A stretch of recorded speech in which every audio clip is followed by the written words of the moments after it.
Hello बच्चों, sky learning में आपका फिर से स्वागत है।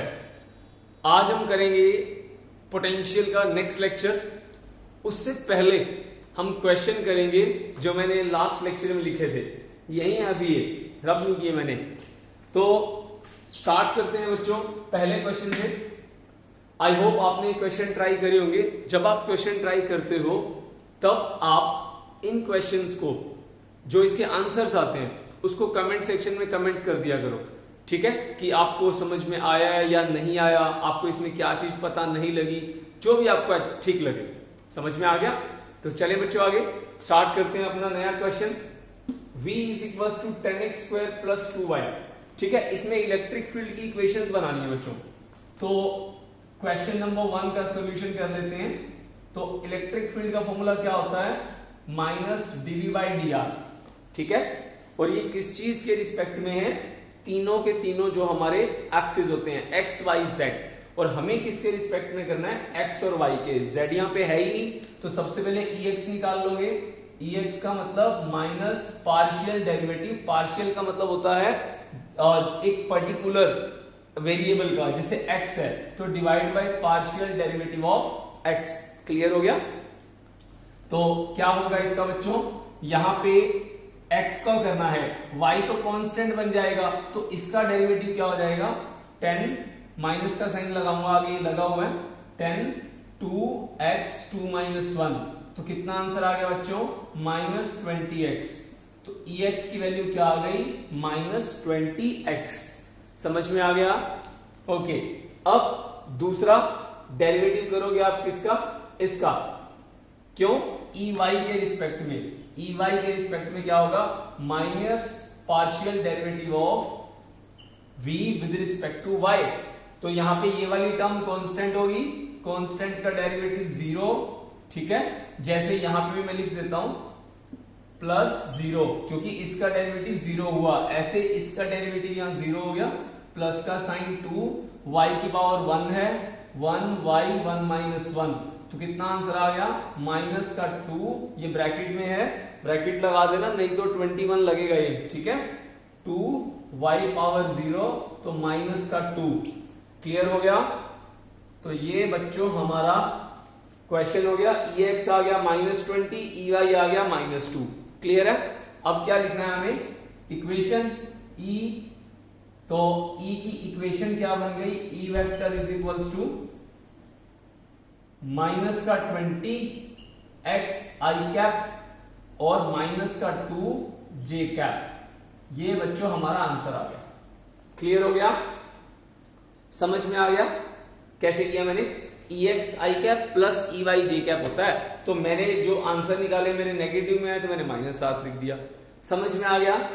चलें आगे, नोट कर लो इसको, स्क्रीनशॉट ले लिया करो, ठीक है। वैसे ना नोट किया करो, साथ साथ क्वेश्चंस को ट्राई कर लिया करो, वीडियो को रोक लिया करो और क्वेश्चंस को ट्राई किया करो खुद से। नहीं होता फिर आप उसको वापस ऑन करके देखो। क्लियर? आगे चलते हैं बच्चों। अब अगला क्वेश्चन देखते हैं। अगले क्वेश्चन के अंदर क्या कर रखा है? अगले क्वेश्चन के अंदर इलेक्ट्रिक फील्ड गिवन है, ठीक है, और आपको क्या करना है? पोटेंशियल निकालना है। इलेक्ट्रिक फील्ड गिवन है, तो सॉल्व करते हैं बच्चों सेकंड क्वेश्चन, आंसर नंबर 2। सबसे पहले फॉर्मूला E = -dv/dr।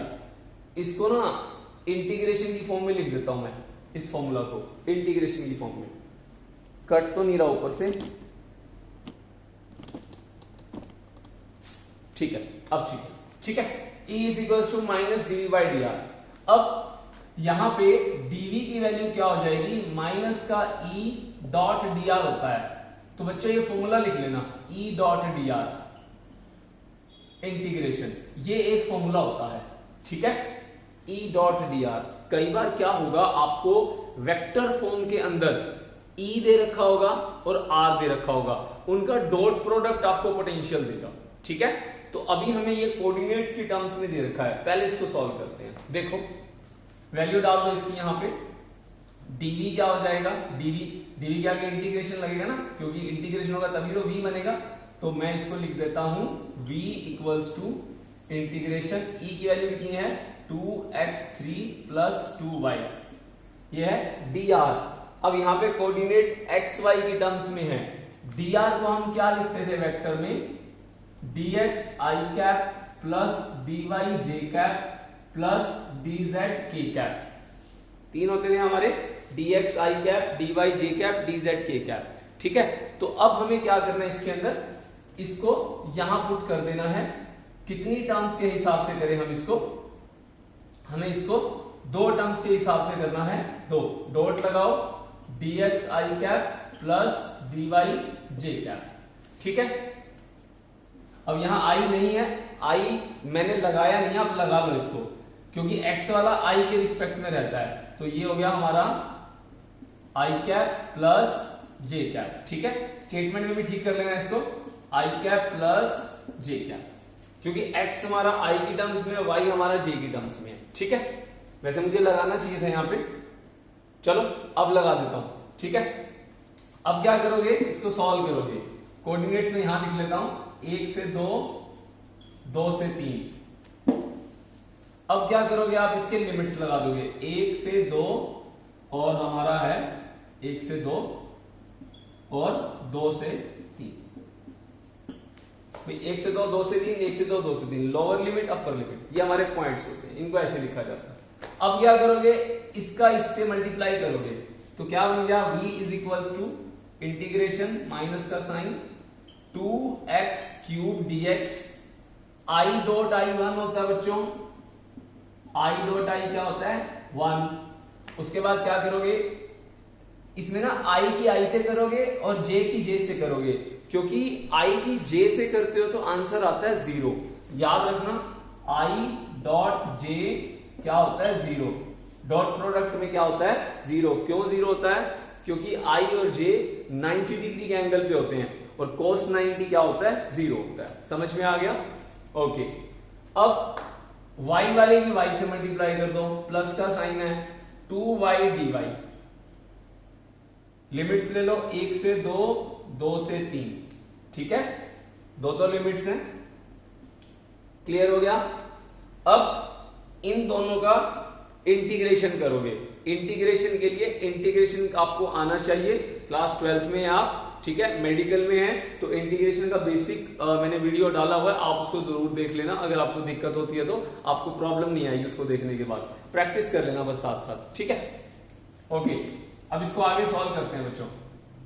फॉर्मूला कौन सा लगेगा इसमें, ये वाला, x power n dx n plus 1 by n plus 1। Solve करो बच्चों इसको, v इक्वल्स टू माइनस, ठीक है, माइनस इंटीग्रेशन ऑफ 2, इंटीग्रेशन तो सॉल्व करना है ना, तो सिंबल हट जाएगा, ब्रैकेट लगाओ, 2x की पावर 3 जमा 1 बटा 3 जमा 1 जमा y वाला लगाओ, y का y 1 जमा 1 डिवाइड बाय 1 जमा 1, क्यों, y की पावर 1 है तो 1 प्लस 1 हो जाएगा। ठीक है, और माइनस 2x की 3 नहीं 4 by 4 plus 2y square by 2, limit लगाना भूल गया, 2 और 2,3। ठीक है, इसको मिटो रहा हूं, ठीक है, इसको मिटो रहा हूं, सादा दिखने में कॉम्प्लेक्स हो जाता है। ठीक है, ओके। अब नीचे वाली लिमिट क्या थी हमारी इसकी, 1,2, ऊपर वाली लिमिट 2,3।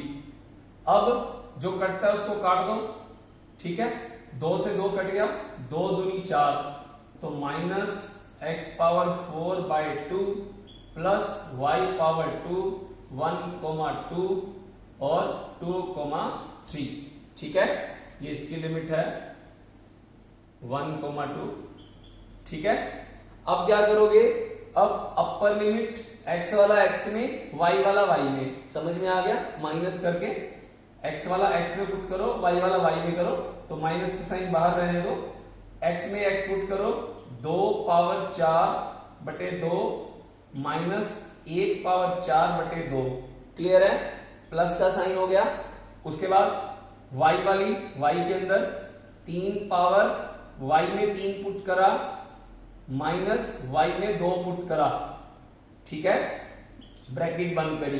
अब कितना आएगा बच्चों, 2 की पावर 4 16, 2 दूनी 4, 4 दूनी 8, 8 दूनी 16, 16/2 माइनस 1/2, 1/2 1 की पावर 4 क्या होगा, 1 ही होगा, ओके, प्लस 3 3 9 और माइनस क्या हो गया 4, ठीक है। इसको सॉल्व कर लो, ये बचेगा 5, ये कटेगा 8, तो कितना बचेगा बच्चों, ये सॉल्व करने के बाद माइनस का 8 माइनस 1/2 मतलब 0.5 प्लस 5,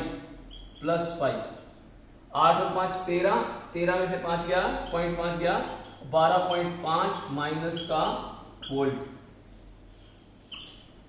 ठीक है, क्लियर है। कोई कैलकुलेशन देख लेना बच्चों,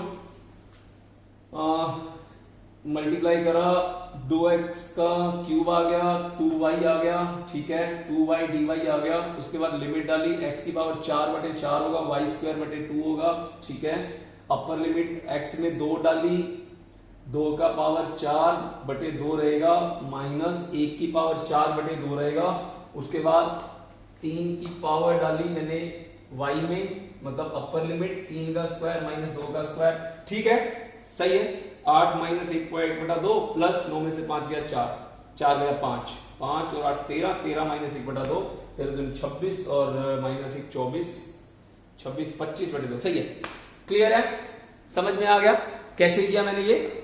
आपको ये फॉर्मूला ध्यान रखना है किस तरह से इसको सॉल्व करते हैं, क्लियर हो गया। मैं एक बार इसको सेट कर लूं, अब ठीक है, क्लियर है, स्क्रीनशॉट ले लो इसका। चलें आगे, आज एक नया टॉपिक करेंगे, आज करेंगे electric potential due to solid sphere, hollow sphere, conducting and non conducting करेंगे अगले वीडियो में, समझ में आ गया। शुरू कर रहा हूं बच्चों, स्फीयर के बारे में बात करेंगे।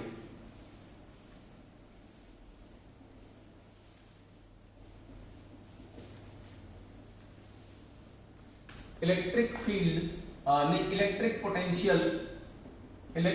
Potential due to sphere. अब स्फीयर के बारे में बात कर लेते हैं बच्चों। स्फीयर में कंफ्यूजन रहता है बच्चे को, होलो का, कंडक्टिंग का, नॉन कंडक्टिंग का, परेशानी रहती है बहुत ज्यादा बच्चों को। ध्यान देना एक बार कैसे करेंगे। स्फीयर के बारे में लिख लेते हैं। स्फीयर क्या होता है हमारे पास, या तो फुटबॉल, ठीक है, या तरबूज बिल्कुल भरा हुआ, ठीक है, और भरा हुआ मतलब पूरा गोल होना चाहिए, और तरबूज अंदर से भरा हुआ ही होता है, ठीक है, ओके। स्फीयर दो तरह का होता है बच्चों, एक होता है हमारे पास होलो और एक होता है सॉलिड को तरबूज कह दो, तरबूज जैसा, और होलो फुटबॉल जैसा, क्लियर हो गया। अब इनके भी आगे कैटेगरी बनाते हैं, कौन कौन सी, कंडक्टिंग, अभी मैं समझाता हूं कंडक्टिंग क्या होता है, नॉन कंडक्टिंग, सेम यहां पे भी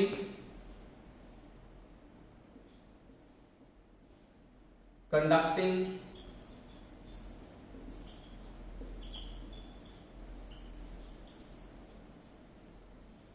नॉन कंडक्टिंग, ठीक है। अब एग्जाम्पल, कंडक्टिंग का मतलब होता है जो कंडक्टर हो सॉरी कंडक्टिंग का मतलब होता है जैसे फुटबॉल हो और वो लोहे की फुटबॉल हो, स्टील की फुटबॉल हो, ठीक है, कंडक्टिंग, जैसे लोहे की फुटबॉल अंदर से खाली होती है ना, समझ में आ गया। नॉन कंडक्टिंग जैसे प्लास्टिक की बॉल, ठीक है, प्लास्टिक की बॉल अंदर से खोखली, ठीक है, प्लास्टिक की बॉल, या आप ये कह सकते हो नॉन कंडक्टिंग में नॉर्मल जो फुटबॉल होती है हमारी, रबड़ वाली फुटबॉल, ठीक है, जो रबड़ जो होती है हमारी प्लास्टिक जिससे हम खेलते हैं नॉर्मली, ठीक है, नॉर्मल फुटबॉल। पता लग गया दोनों में फर्क। अच्छा, कंडक्टिंग स्फीयर जैसे बॉल बेरिंग्स होते हैं, बेरिंग्स नहीं होते, जैसे स्पिनर हम लोग यूज करते हैं, उसमें बेरिंग्स यूज होते हैं, छोटी छोटी गोलियां, वो पूरी भरी हुई होती है अंदर से, जैसे तरबूज हो और वो लोहे का हो, आर्टिफिशियल टाइप। एग्जांपल दे रहा हूं मैं। कंडक्टिंग का मतलब हो गया हमारा लोहे का तरबूज, भरा हुआ लोहे का तरबूज, अंदर तक बिल्कुल सॉलिड भरा हुआ। और बॉल बेरिंग्स भी कह सकते हो, और बॉल बेरिंग्स, ठीक है। नॉन कंडक्टिंग के अंदर जैसे लेदर की बॉल होती है, अंदर से भरी हुई होती है ना लेदर की बॉल, नॉन कंडक्टिंग। लेदर की बॉल या रबड़ की बॉल नहीं होती, हम क्रिकेट खेलते हैं, उसको आप दबाते हो जोर जोर से, ठीक है। रबड़ की बॉल भरी हुई अंदर से, ठीक है। तो बच्चों इनमें ना जो हमारे तीन है, 1 2 3, इन तीन का जो आंसर है ना वो बिल्कुल सेम है। समझ में आ गया। मैं जो तुम्हें टॉपिक शुरू करूंगा कि पोटेंशियल निकालना है किसका वजह से, होलोस्फीयर। तो होलोस्फीयर में नॉन कंडक्टिंग भी आ जाएगा होलो, और सॉलिड नॉन कंडक्टिंग भी आ जाएगा। ऐसा क्यों होता है, क्योंकि इन तीनों केसेस के अंदर जो चार्जेस होते हैं वो सरफेस पे रहते हैं। समझ में आ गया। तो इन तीनों के अंदर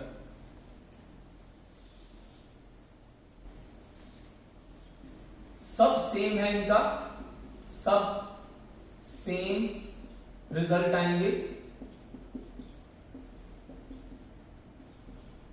ठीक है। क्लियर हो गया। क्यों, क्योंकि चार्जेस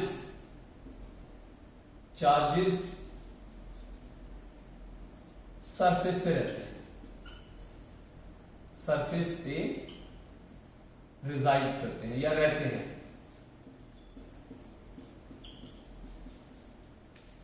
समझ में आ गया। ये हिंदी में मैं इसलिए लिख रहा हूं, थोड़ा याद रहता है, फेमिलियर रहता है, ठीक है। जिसको इंग्लिश में करना हो इंग्लिश में भी कर सकता है। Charges are reside on the sphere. Clear हो गया। चले आगे। ओके, अब शुरू करते हैं। नॉर्मल फॉर्मूला E = d/dr से सॉल्व करेंगे। शुरू करते हैं बच्चों। नोट कर लो, इसका स्क्रीनशॉट ले लो, बहुत इंपॉर्टेंट है ये, बहुत इंपॉर्टेंट। चले आगे। देखो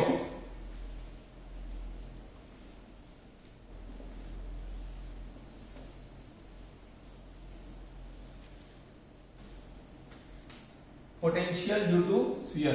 तो सबसे पहले कर रहे हैं हम इसके अंदर पोटेंशियल बना लेते हैं। ये पोटेंशियल है बच्चों, ये चार्ज है इसके ऊपर, रेडियस मान लिया r, चार्ज है q। पोटेंशियल निकालना है, कहां निकालना है, एक तो बाहर आउटसाइड कोई पॉइंट है P, एक सरफेस और एक अंदर। मैंने कौन सा स्फीयर लिया है, होलो, ठीक है। और होलो में कौन सा, conducting, non conducting, solid conducting, ठीक है। होलोस्फीयर में दोनों कंडक्टिंग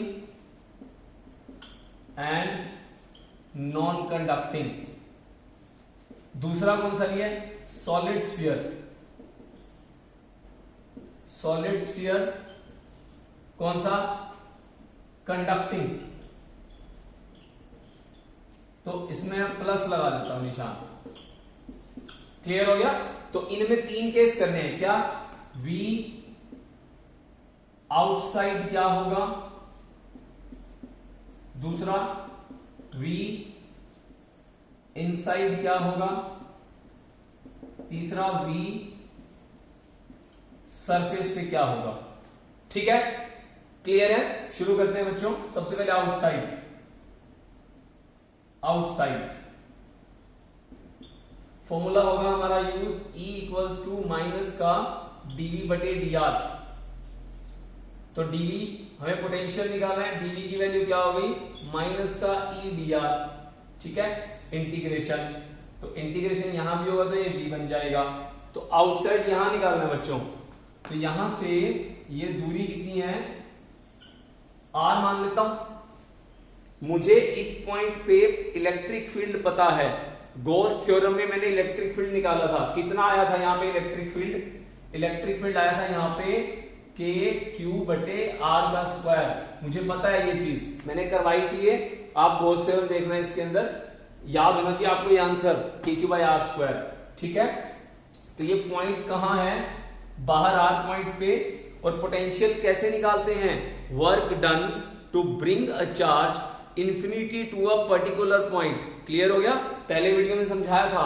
तो इंफिनिटी से कोई चार्ज आएगा इंफिनिटी, तो ये दूरी कितनी है आर, तो मेरे पास इंटीग्रेशन के लिमिट्स हैं। लिमिट्स क्या क्या हैं, इंफिनिटी से आर।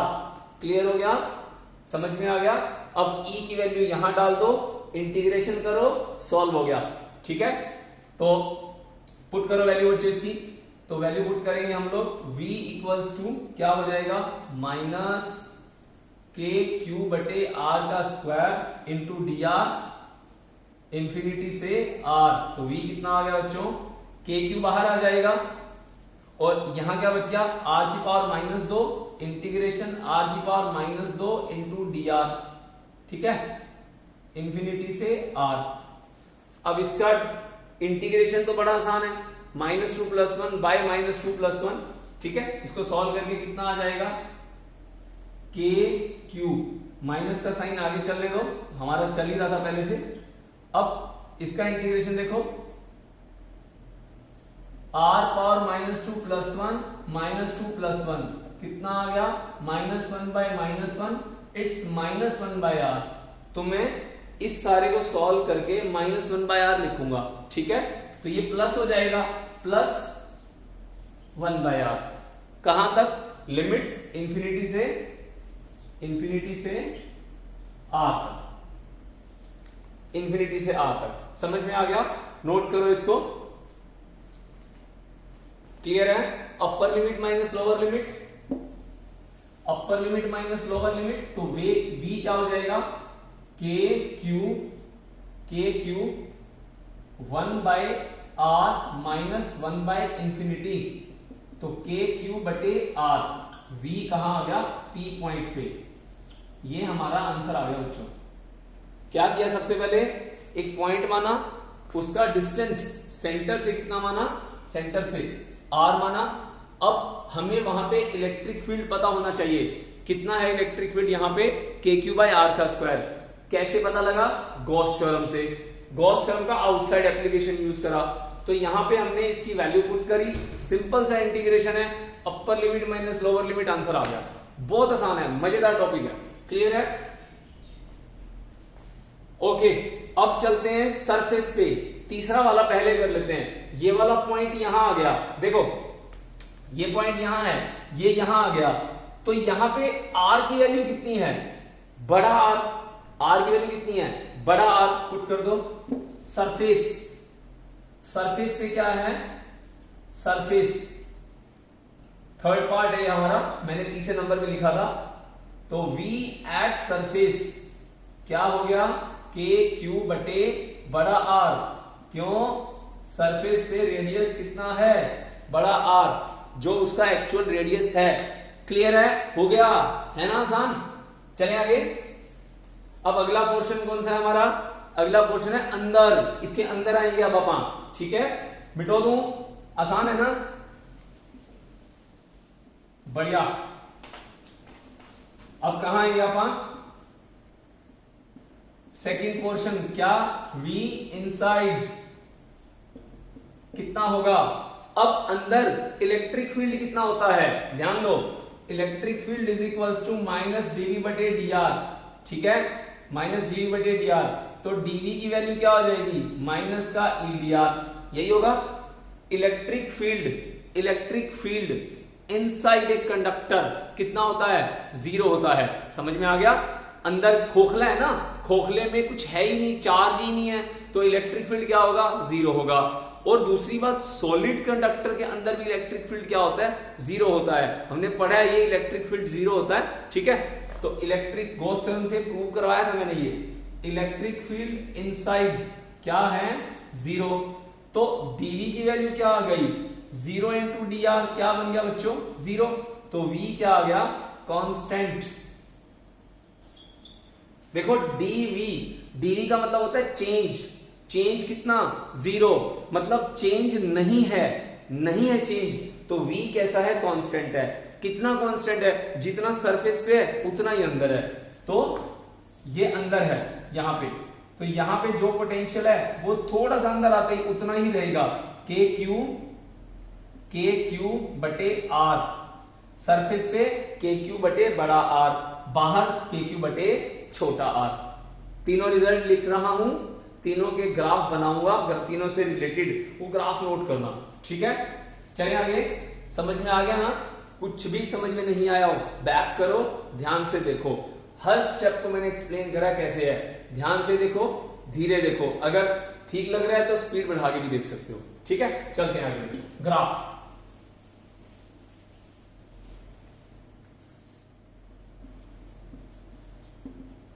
ग्राफ क्या कहता है बच्चों, ग्राफ किस किस के बीच में बनाऊंगा, V वर्सेस R, V और R के बीच में, ठीक है। अब मुझे पता है कि V आउटसाइड कितना है, के क्यू बटे R। V सरफेस क्या है, is equals to V inside है, कितना है, के क्यू बटे R। मतलब यहां पे हमारा क्या रहेगा, मैक्सिमम, यहां मैक्सिमम रहेगा, ठीक है। मैक्सिमम हमारा कांस्टेंट है, तो V और वर्सेस R है हमारा, ये समझ में आ गया, V वर्सेस R हो गया। तो ये हमारा क्या बन गया, सॉलिड, मतलब स्फीयर बना लो हमारा।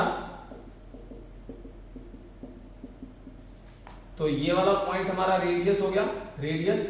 तो यहां तक कांस्टेंट है ना हमारा, कांस्टेंट है तो मतलब कोई भी वैल्यू हो सकती है, कोई भी वैल्यू हो सकती है, ये बन गई। उसके बाद क्या होगा, कोई भी वैल्यू ले लो ना, 10 वोल्ट, 20 वोल्ट, 40 वोल्ट। उसके बाद क्या होगा, घटेगा, घटेगा तो मतलब बाहर जाते ही क्या होगा, घटना स्टार्ट होगा।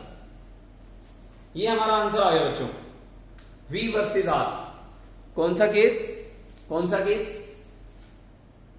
होलो, होलो में कंडक्टिंग, नॉन कंडक्टिंग, सॉलिड में कंडक्टिंग। नॉन कंडक्टिंग आप करेंगे अगले वीडियो में, समझ में आ गया, क्लियर है। तो मेरे ख्याल से समझ में आ गया होगा ये लेक्चर आपको। कोई भी चीज आपको समझ में नहीं आई हो तो कमेंट सेक्शन में कमेंट करें, आप मुझे बताएं कि इसमें और ज्यादा इंप्रूवमेंट क्या कर सकते हैं, ठीक है बच्चों। Thanks for watching, bye bye, take care.